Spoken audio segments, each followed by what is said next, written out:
Hai, selamat datang semua. Pernah tak kita terfikir macam mana agaknya anak-anak kita belajar membaca? Kadang-kadang nampak macam satu magic kan? Tiba-tiba je dah pandai. Tapi sebenarnya, ia ada satu proses yang dibina atas 5 tiang utama yang sangat kukuh. Jom, kita bongkar rahsianya sama-sama.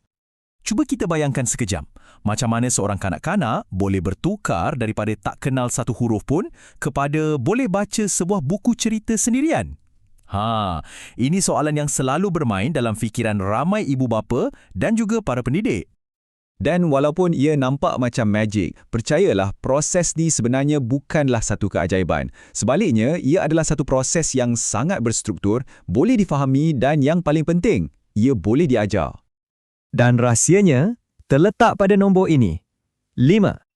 Ya, betul. 5 komponen asas yang berfungsi macam blok binaan. Setiap satu perlu disusun dengan teliti, satu persatu, langkah demi langkah untuk membina seorang pembaca yang mahir. Dah sedia? Okey, jom kita selami satu persatu. Baiklah, langkah pertama dalam perjalanan kita nak bongkar dulu rahsia di sebalik proses membaca itu sendiri. Dan perjalanan kita bermula dengan 2 tiang yang paling asas, bunyi dan simbol. Anggap je ini macam kod rahsia bahasa yang perlu kita pecahkan bersama.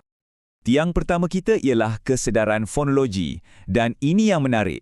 Kemahiran ini langsung tak ada kena-mengena dengan tulisan. Ia adalah kebolehan untuk mendengar dan bermain dengan bunyi dalam perkataan. Contohnya, bila anak kita perasan perkataan bola mula dengan bunyi B. Atau bila mereka boleh kenal perkataan yang berina, macam suku dan buku. Semuanya berlaku dalam telinga, bukan atas kertas. Jadi, apa beza dia dengan tiang kedua? Iaitu fonik. Fikirkan fonik ni macam satu jambatan. Kalau kesedaran fonologi tadi fokus pada bunyi semata-mata, fonik inilah yang menyambungkan bunyi itu dengan huruf yang kita nampak. Di sinilah anak-anak belajar yang bunyi B ditulis dengan huruf B. Nampak tak jambatan tu? Proses fonik ni berlaku secara berperingkat. Mula-mula, anak-anak kenal bentuk dan bunyi setiap huruf. Lepas tu, mereka belajar gabungkan bunyi-bunyi ni. Macam bunyi ba campur a jadi ba. Akhirnya, mereka cantumkan suku kata ni menjadi perkataan penuh. Macam ba campur ju menjadi baju. Inilah detik aha yang pertama dalam perjalanan membaca. Okey, bila kita dah berjaya pecahkan kod rahsia bunyi dan huruf, apa langkah seterusnya? Mestilah kita nak membaca dengan lancar. Inilah tiang kita yang ketiga. Kelancaran ni bukan sekadar membaca laju tau.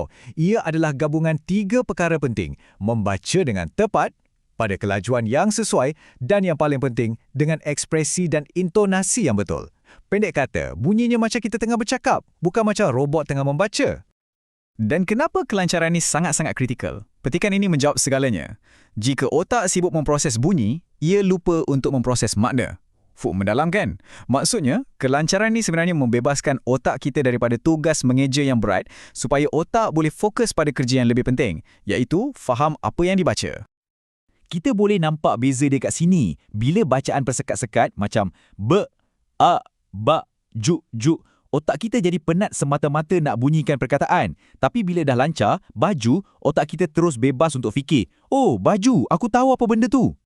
Ini membawa kita kepada 2 tiang terakhir yang merupakan matlamat utama dan kemuncak kepada keseluruhan proses ni untuk betul-betul faham apa yang dibaca. Tiang keempat ialah kosakata atau kita panggil bank perkataan kita. Ia ada 2 jenis. Yang lisan, iaitu perkataan yang kita faham bila kita dengar orang cakap. Dan yang kedua, bacaan. Perkataan yang kita kenal bila kita nampak ia tertulis. Logiknya mudah je. Lagi besar bank perkataan kita, lagi kayalah pemahaman kita nanti. Dan akhirnya kita tiba di puncak. Tiang kelima, kefahaman. Inilah sebab sebenar kita belajar membaca.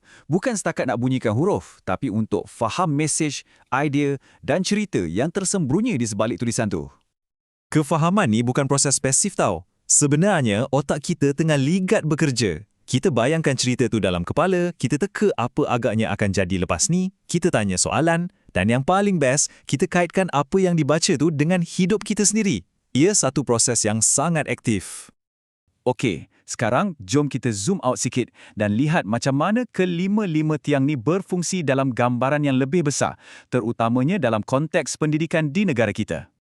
Beginilah lebih kurang cara sistem pendidikan kita membina kemahiran literasi secara berperingkat.